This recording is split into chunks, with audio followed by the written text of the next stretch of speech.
자, 정치인들의 손짓, 몸짓, 말투 하나하나의 심리 상태를 날카롭게 파헤치는 전문가 한 분과 또 한 분, 두 분 함께합니다. 최명기 정신과 전문의. 네, 반갑습니다. 예, 이태광 경희대 교수 문화비평가. 네, 반갑습니다. 예, 이태광 문화비평가께서는 안티가 좀 많으시죠? 네, 뭐 안티는 많죠. 제가 제 인생 자체에 대해서 안티이기 때문에. 오늘 다른 사람 심리 분석하지 말고 저분 심리 분석을 해봐야겠는데. 자, 오늘 우리가 누구의 심리 상태를 한번 볼까? 그럼 두 분이 이렇게 서로 합의 갖고 와요? 아니요, 그렇진 않아요. 서로 안 친해요? 우린 서로 연락은 안 하죠. 네, 저는 그 딱 적당한 사이만. 저는 공과 사이 중간의 관계를 썩 그렇게 반겨하지 않아서. 아, 두 분 참 독특하신 분들이에요. 주로 이제 최 원장님 말씀을 제가 주로 듣죠. 아, 그럼 그 최 원장님은 이 교수 얘기하면 안 들어요? 아니요, 저번 주에 제가 좋은 충고 많이 해드렸어요. 직장 생활에 도움이 되는. 아, 그게 좀 듣는 것 같아요. 제가 말할 새가 없어요. 네. 아마 제가 얘기한 대로였을 거예요. 알아보시니까. 네, 맞습니다. 두 분한테 제 심리 분석해달라니까 끝까지 안 해주네요. 자, 이번 주에 좀 재밌는 일들이 있었어요. 그렇죠. 그나마 정치에 대한 관심이 떨어지는데 재판 과정을 보면 계속 재밌는 일들이 터져요. 네. 그렇죠. 그녀의 웃음소리 무슨 의미였을까? 일단은 그 인간이 유신용 전 장관과 네. 그 다음에 누구였죠? 유영하 네. 변호사와의 설전. 그렇죠. 둘 다 한승질해요. 네.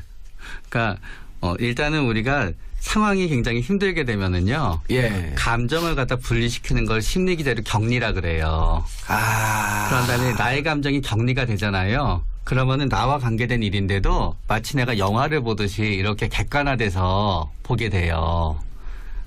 그 정신질환의 일종이에요, 그게? 방어 기제라고 해요. 질환까지는 아니요. 나는 늘 그래요, 그게. 지극히 정상적인 거죠. 네. 그런 분들도 가끔 있어요.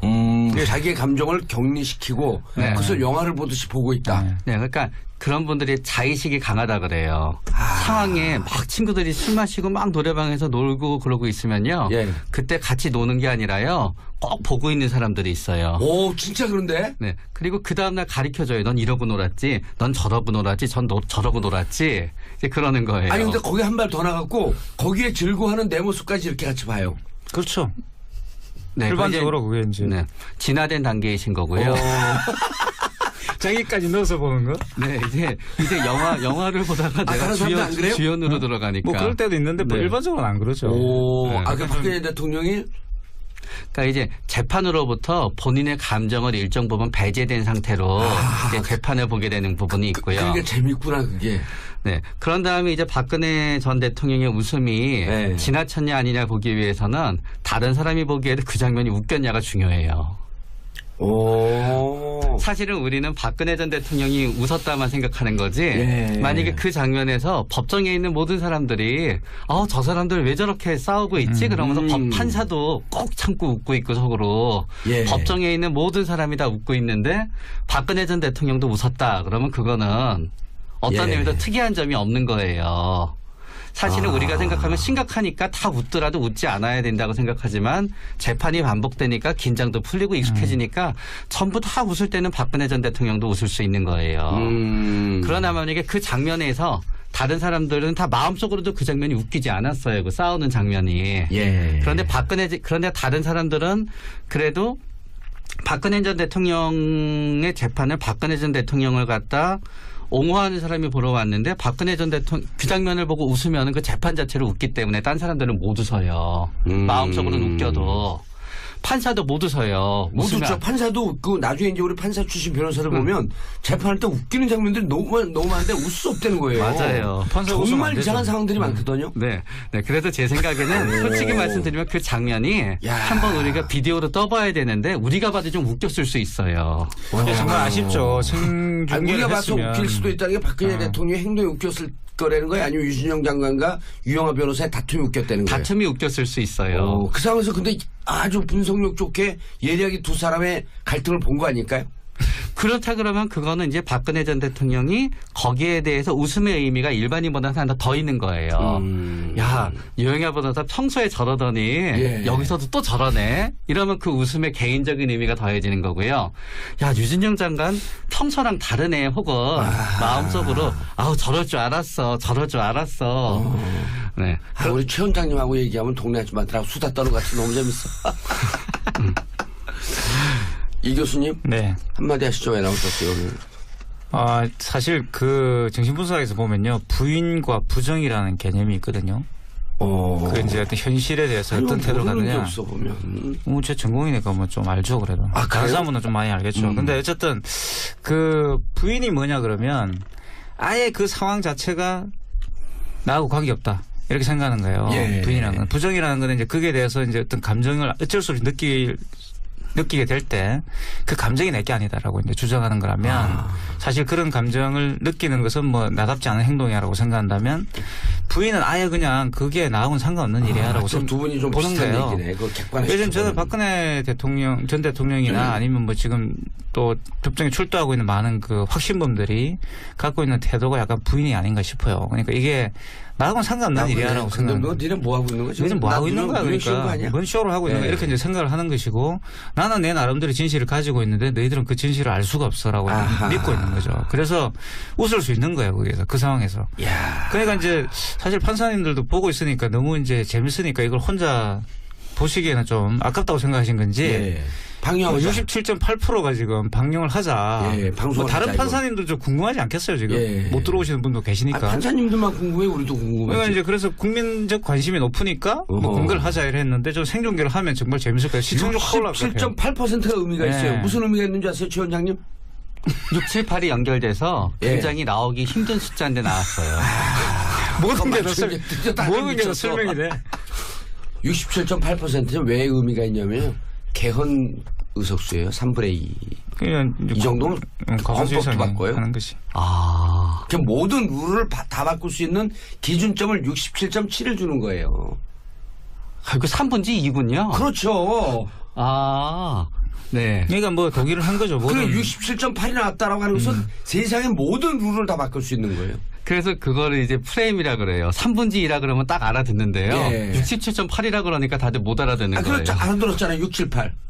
그러니까 수학적 능력이 뛰어나신 분이신 거예요. 자기가요? 아니요. 여기는 그냥 연상작용으로 6, 7, 8이니까 연결되어 있으니까 6, 7, 8, 9, 10. 그러니까 우리는 이런 분이 있습니다. 그러니까. 저하고 예. 우리 의원님이 뇌가 다른 거예요. 그래요? 네. 저는 맨날 이 법만 생각하고 있으니까. 네. 그런데 자 보세요. 최 원장님. 네. 아니 오늘 이제 그 이 교수님 먼저 네. 졸거나 그림을 그리거나 웃거나 그렇죠. 한 사람을 객관적으로 격리시켜서 봤을 때 혼자 앉아있는데 졸아요. 그래서 또 웃어. 그림을 그려. 그럼 우리가 그걸 뭐라 그러죠? 뭐 이제 She 약간 is? 예, PSI라고 그러죠.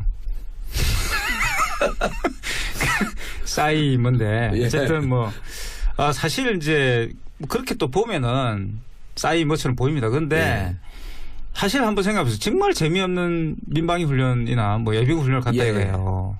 또 뭐 여성분들 같은 어디 굉장히 재미없는 보험 뭐 이렇게 그런 교육을 갔다 가서 앉아 있으면 너무 재미없죠. 앞에서 뭐라고 떠드는데 전혀 자기랑 관계없는 이야기를 하는 것 같고 가끔씩 이렇게 웃긴 이야기를 하는데 한 번씩 웃어주고 뭐 이상한 농담하면 한 아까 번씩 말씀하신 웃고. 부인의 영역이 그렇죠. 지금은 이분은 그냥 자신의 우주 속에 들어가 있는 거예요. 그리고 그 자신의 우주 속에서 우리를 이렇게 밑으로 보고 있기 때문에 아래로 이렇게 내려보다 보기 때문에 그게 다 이렇게 재밌는 어떤 그런 계획을 좀 보이는 거죠. 유체이탈 상태네요, 그러면은. 그렇죠. 이분의 특징이 항상 유체이탈이었잖아요. 지금도 유체이탈을 하고 있는 거고. 그 위에서 재판장을 내려보니까 참 재밌게 놀아. 근데 오늘 그래서 재미없어 한번 졸아. 좀 졸다가 또 한 번씩 이제 재밌는 거 하니까 웃는 거죠. 그려볼게. 네. 그러다 보니까 내 그림이 웃겨. 그러니까 웃어, 그걸 보고. 저는 유 장관하고 유 변호사하고 옥신각신 했을 때 재밌는 관계가 있었을 거라고요. 정말 궁금한데 그게 누군가 좀 녹화를 보여줬으면 좋겠는데 뭔가 이렇게 말이 오갔을 겁니다. 아니 근데 이걸 난 글로 봤는데 재밌는 게 벼랑 안에 싸우다 보면은요. 그렇죠. 재미없는 상황인데 웃기는 장면이 나와요. 본질 그게 아닌데 벼랑 안에 어떤 사람이 목콘에 몰리면 너 왜 반말했어? 그럼 반말한 사람이 뭐라는 줄 알아? 나 분명히 요자 했거든? 그렇지. 그럼 나 못 들었는데 안 했어. 네. 이러고 싸울 때 옆에 있는 사람들이 픽 웃는단 말이에요. 맞아요. 네? 그리고 또 어떤 사람이 싸우다가 막 그런 말을 하는데 야, 너 침 튀겨. 그런단 말이에요. 안 튀겼는데? 넌 내가 맞았는데? 이 상황을 본 거야, 박근혜 대통령. 그 이분이 네. 평소에 연속극을 즐겨 보시잖아요. 예, 상상력이. 지루한 걸 못 참는다는 거지. 연속극 보는 사람의 특징이 뭐냐면 지루한 걸 못 참아요. 뭔가 재밌는 게 계속 나와야 돼. TV에서 계속 나와야 돼. Something new. 굉장히 TV를 많이 보셨다고 그러더라고요. 그렇죠. 정에 따르면. 그리고 보통 여가 시간에 뭐 딴 책을 읽는다든가 운동을 한다든가 예. 사람을 만난다든가 술을 마신다든가 이렇게 하는데 조윤선 장관하고 경쟁했잖아요. 누가 더 드라마 많이 보나. 짝 주니까 나 이미 다 보고 있는데. 또 비평도 하고 예. 거기에 대해 리뷰도 하고 이런 분들이 특징이 재미없으면 못 참아요. 그걸. 항상 재밌어야 돼요. 이런 세 가지 상황에 대해서 이제 연속성으로 질문한 거예요. 네. 졸거나 그림을 그리거나 웃는 상황. 그 상황을 보면 참 재밌을 것 같아요. 근데 하나의 동작으로.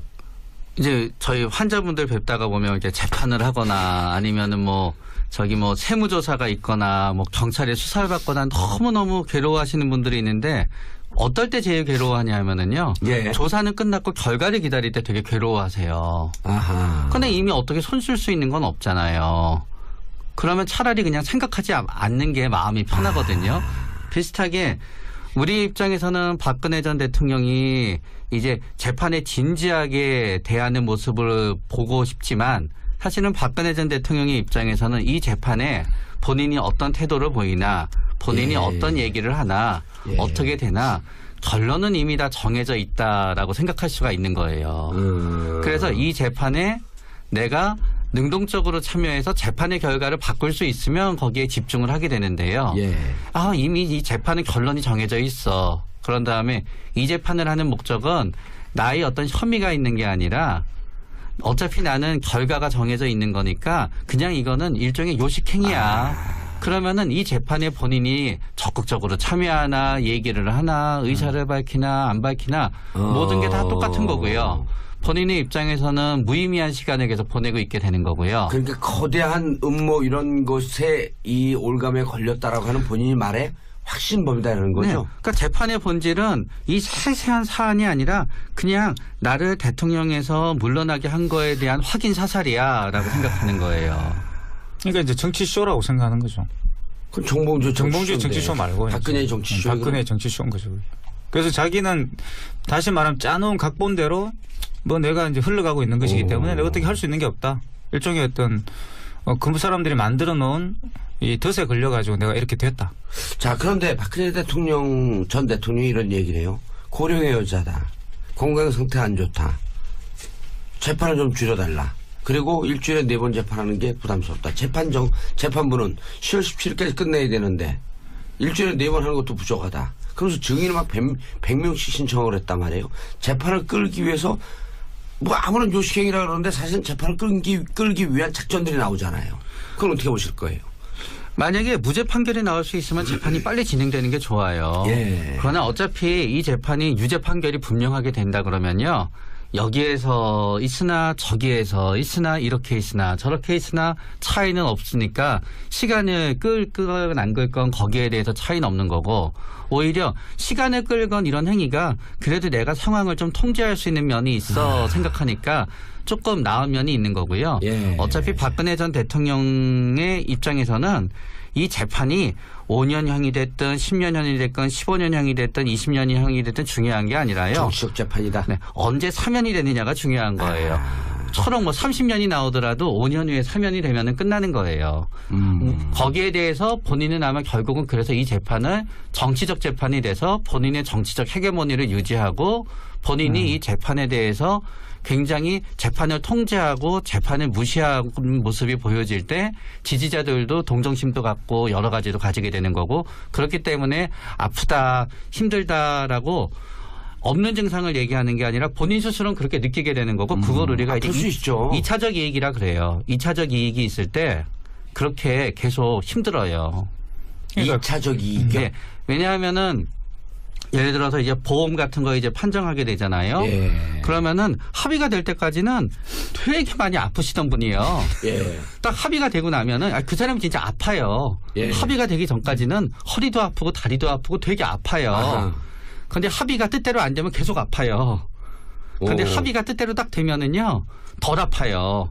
안 아프거나. 네, 그럼 또 얘기하세요. 절대로 근데 옆에서 봐도 꾀병은 아니에요. 오. 그러면 왜 그랬냐 본인한테 설명하면은요 그동안 스트레스 받아서 그랬던 거야. 스트레스 안 받으니까 아픈 게 조금 낫긴 했어. 그러다가 좀 있다가 합의가 진행되다가 다시 잘 안 되잖아요. 또 아파요. 그러니까 이제 결과가 나왔다고 해가지고 이분이 이제 모든 걸 포기하고 있는 건 아니고요. 예. 뭐 말씀하셨던 것처럼 저는 나름대로 전략이 있다고 상태가 봅니다. 궁금해. 심리 상태는 조금 생각해 보면 저는 뭐 어느 정도 짐작이 간다고 보는데 뭐냐 그러면 이분은 시간을 끌면 끌수록 유리한 거예요. 그리고 저는 제가 생각할 때는 절대 이분은 자기 죄를 인정하지 않을 겁니다. 왜냐하면 인정하는 순간 이제 이 모든 게 무너지기 때문에 예. 이분의 입장에서는 당연히 정치적 전략에 말려들었고 내가 하지도 않았던 일에 대해서 사람들이 나에게 누명을 덮어세웠다라는 어떤 근데 판타지를 지금 만드는 재판 진행 거고. 과정을 보게 되면 최순실이 자기를 이용해서 삼성에서 돈을 받았다? 나는 모른다? 최순실은 뭔 일을 하는지 모른다? 그런데 최순실의 독일 금고지기 이상한 씨 전화번호 001 49 어쩌고저쩌고. 그러니까 증거는 계속 나오고 있죠.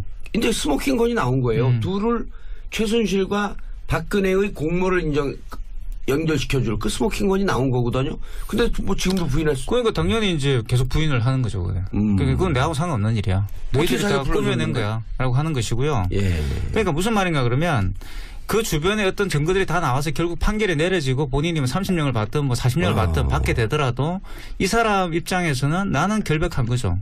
예. 나는 나라를 위해서 한 일이기 때문에. 그래서 그렇게 만들어 놓고 그 결과를 가지고서 계속 자기의 순결을 주장하면 결국 시간을 끌면 나중에 어차피 뭐 무슨 어떤 계기가 오면 정치적 자기는 계기가 다시 오겠다. 살아남을 수 있는 거죠. 자, 그런데 닮은 꼴이 있어요. 기춘대왕. 그렇죠. 이분은 또 뭐예요? 그래갖고 재판 과정에 이런 얘기가 나왔어요. 계속 일관되게 부인하다가 법정에 이제 요즘 환자복을 입고 나요. 언제 심장이 멎을지 모른다. 모든 사람 언젠가 심장이 멎지 않나요? 언제 심장이 멎을지 모른다고 누가 물어봤나요? 근데 이제 이분이 심장 질환이 없고 그 얘기를 하면은 그게 예. 이제 법적으로 좀 이렇게 논리가 빈약한 거고요. 예. 만약에 본인이 과거에 심장 수술을 받은 적이 있고 그런 다음에 심장에 상당한 무리가 갈 수 있는 상황에서 그 얘기를 하면은 예. 법적으로는 논리가 맞는 얘기가 되지요. 예. 심장 질환이 있었던 적이 있어요? 근데 제가 기사를 봤을 때는 예. 본인의 얘기로는 본인의 심장에 스텐트가 상당수가 스텐트가 있어서 심장 수술을 받은 적이 있다라고 본인은 얘기하고 있어요. 예.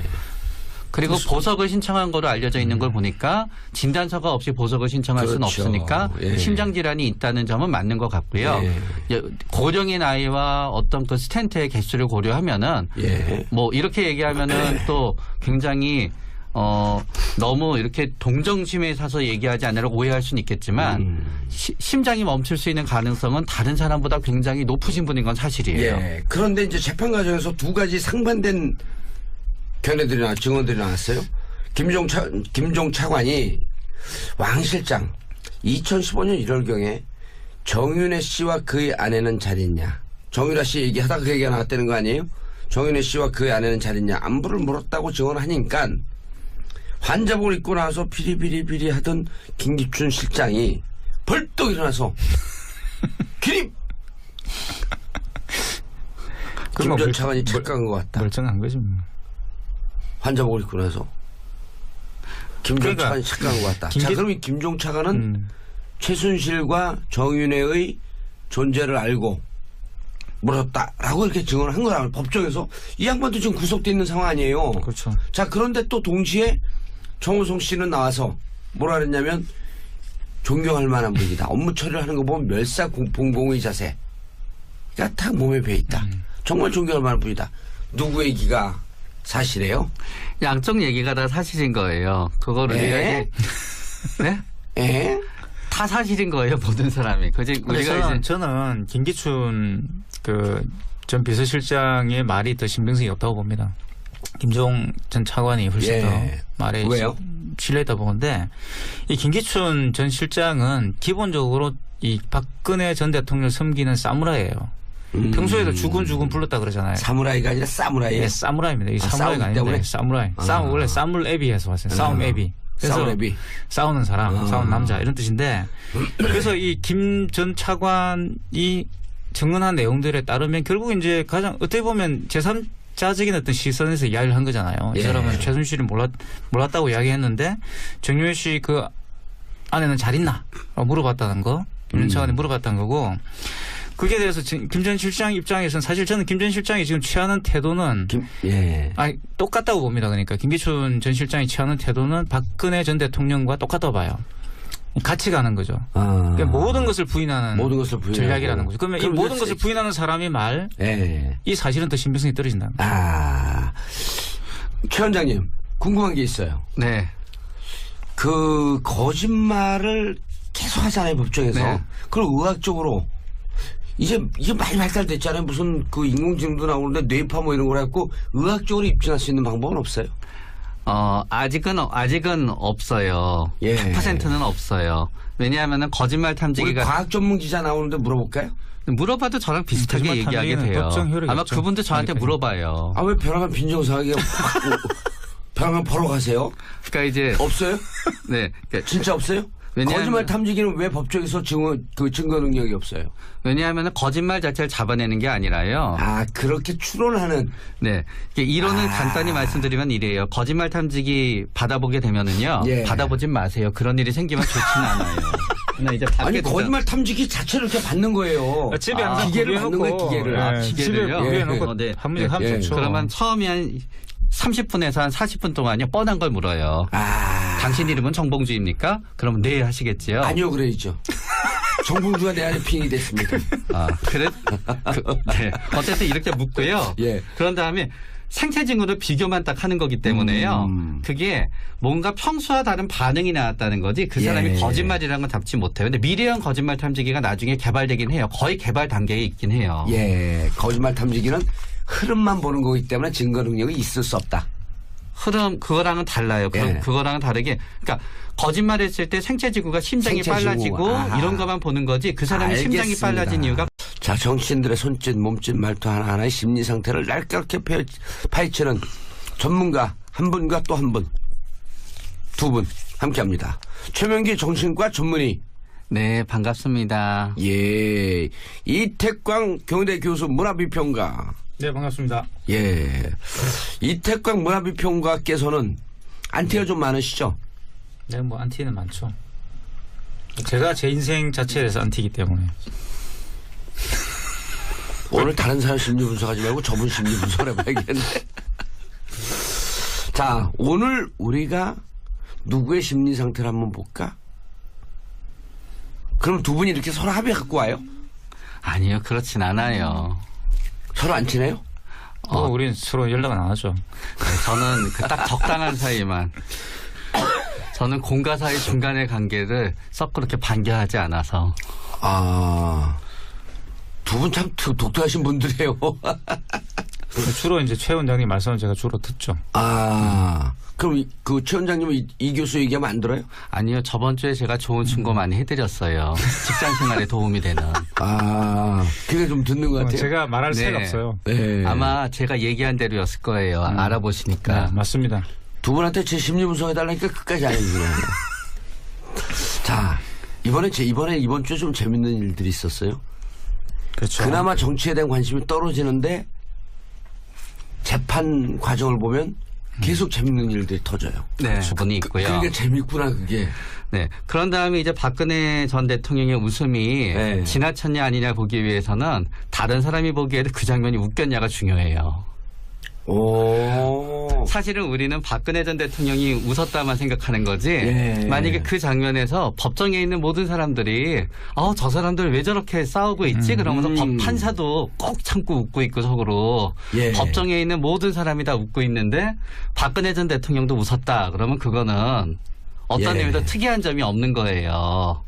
사실은 우리가 생각하면 심각하니까 다 웃더라도 웃지 않아야 된다고 생각하지만 재판이 반복되니까 긴장도 풀리고 익숙해지니까 전부 다 웃을 때는 박근혜 전 대통령도 웃을 수 있는 거예요. 그러나 만약에 그 장면에서 다른 사람들은 다 마음속으로도 그 장면이 웃기지 않았어요. 그 싸우는 장면이. 예. 그런데 다른 사람들은 그래도 박근혜 전 대통령의 재판을 박근혜 전 대통령을 갖다 옹호하는 사람이 보러 왔는데 박근혜 전 대통령 그 장면을 보고 웃으면 그 재판 자체를 웃기 때문에 딴 사람들은 못 웃어요. 마음속으로는 웃겨도. 판사도 못 웃어요. 못 웃으면 웃죠. 판사도 웃고 나중에 이제 우리 판사 출신 변호사를 보면 재판할 때 웃기는 장면들이 너무 많은데 웃을 수 없다는 거예요. 맞아요. 판사 웃으면 안 정말 되죠. 이상한 상황들이 많거든요. 네. 그래서 제 생각에는 솔직히 말씀드리면 그 장면이 야. 한번 우리가 비디오로 떠봐야 되는데 우리가 봐도 좀 웃겼을 수 있어요. 정말 아쉽죠. 아니, 생중계를 우리가 봐서 했으면. 웃길 수도 있다는 게 박근혜 대통령의 행동이 웃겼을 거라는 거예요? 아니면 유진영 장관과 유영하 변호사의 다툼이 웃겼다는 거예요? 다툼이 웃겼을 수 있어요. 그 상황에서 근데 아주 분석력 좋게 예리하게 두 사람의 갈등을 본 거 아닐까요? 그렇다 그러면 그거는 이제 박근혜 전 대통령이 거기에 대해서 웃음의 의미가 일반인보다 하나 더 있는 거예요. 야, 유영하 변호사 평소에 저러더니 예. 여기서도 또 저러네. 이러면 그 웃음의 개인적인 의미가 더해지는 거고요. 야, 유진영 장관 평소랑 다르네. 혹은 마음속으로 아우 저럴 줄 알았어. 저럴 줄 알았어. 네. 우리 최 원장님하고 얘기하면 동네 아줌마들하고 수다 떠는 것 같이 너무 재밌어.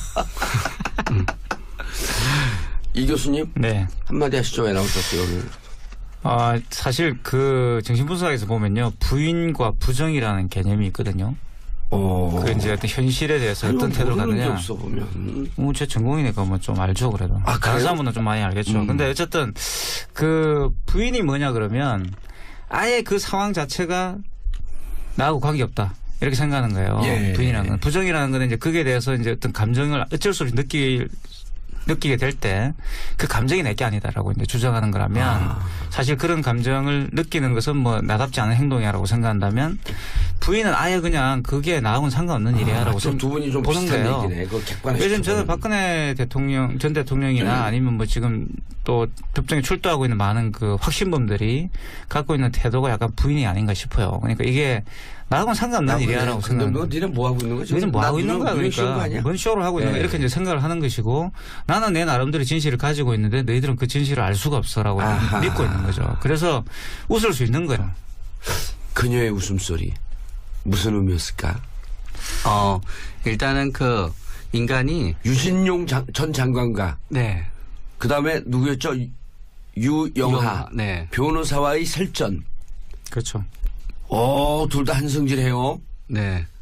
그러니까 일단은 우리가 상황이 굉장히 힘들게 되면은요. 예. 감정을 갖다 분리시키는 걸 심리 기제로 격리라 그래요. 그런 다음에 나의 감정이 격리가 되잖아요. 그러면은 나와 관계된 일인데도 마치 내가 영화를 보듯이 이렇게 객관화돼서 보게 돼요. 그 정신질환의 일종의 그게? 방어 기제라고 해요. 질환까지는 아니요. 나는 늘 그래요, 그게. 지극히 정상적인 거죠. 네. 그런 분들도 가끔 있어요. 자기의 감정을 격리시키고 네. 그것을 영화를 보듯이 보고 있다. 네. 그러니까 그런 분들이 자의식이 강하다 그래요. 상황에 막 친구들이 술 마시고 막 노래방에서 놀고 그러고 있으면요. 예. 그때 같이 노는 게 아니라요. 꼭 보고 있는 사람들이 있어요.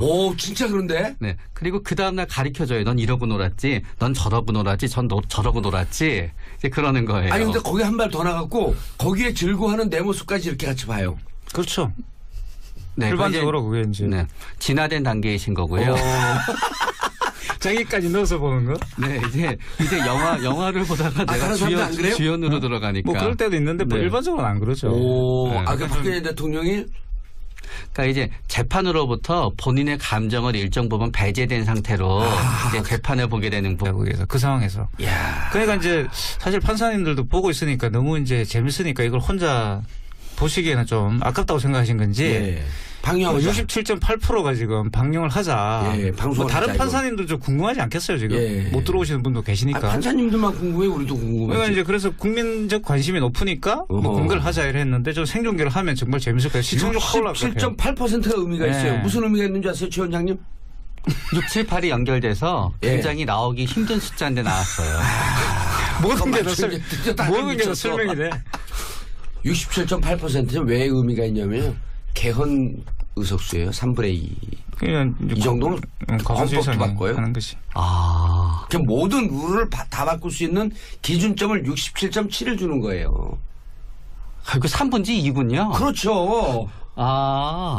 네. 그러니까 뭐 독일을 한 거죠. 그 모든 67.8이 나왔다라고 하는 것은 세상의 모든 룰을 다 바꿀 수 있는 거예요. 그래서 그거를 이제 프레임이라 그래요. 3분지 2라 그러면 딱 알아듣는데요. 예. 67.8이라 그러니까 다들 못 알아듣는 거예요. 그렇죠. 알아들었잖아요. 678. 그러니까 수학적 능력이 뛰어나신 분이신 거예요. 자기가요? 아니요. 여기는 그냥 연상작용으로 6, 7, 8이니까 연결되어 아하. 있으니까 6, 7, 8, 9, 10. 그러니까 우리는 이런 분이 있습니다. 그러니까. 저하고 예. 우리 의원님이 뇌가 다른 거예요. 아, 그래요? 네. 저는 맨날 이 법만 생각하고 있으니까. 네. 그런데, 자, 보세요. 최 원장님. 네. 아니, 오늘 이제 이 교수님 먼저 네. 졸거나 그림을